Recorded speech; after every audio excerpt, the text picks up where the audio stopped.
जिस बंदे की जेब में पैसे हैं कुर्बानी उस पर वाजिब है, उसके अब्बा जी पर वाजिब नहीं। अगर अब्बा जी के पास अलग पैसे हैं तो अब्बा जी पर कुर्बानी वाजिब होगी। हाँ, अगर आपकी जेब इजाजत देती है तो आप 3 कुर्बानियां खरीदें या बड़े जानवर में 3 हिस्से डालें।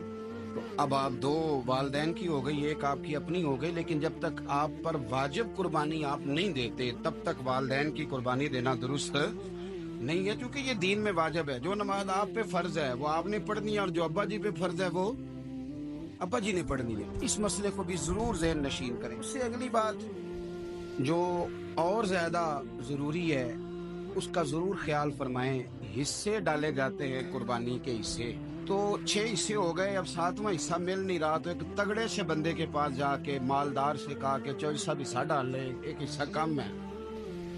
चौधरी साहब कहने लगे कि मैंने तो पहले भी 4 बकरे लिए हुए हैं, तो चलो अगर तुम कहते हो तो चलो बड़ा गोश्त आ जाएगा, टिक्के ही बना लेंगे, चलो बड़ा गोश्त भी 10 किलो आ जाएगा, तो कबाब के लिए रख लेंगे, चलो रख लो हिस्सा।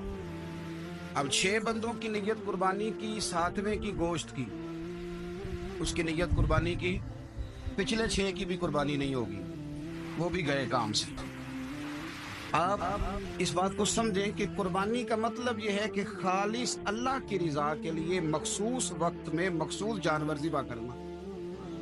इसलिए ये जरूर तवज्जो करें इस बात पर कि हम कई लोगों को फोर्स करके शामिल कर लेते हैं। बंदा मालदार होता है, वो भी कहता है चलो ठीक है कोई अर्ज नहीं, लेकिन वो नॉमिनेट करेगा।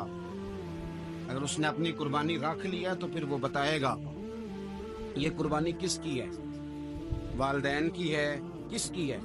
तो कुर्बानी इस तरतीब से करें कि उसके सारे मसाइल से आगाही हासिल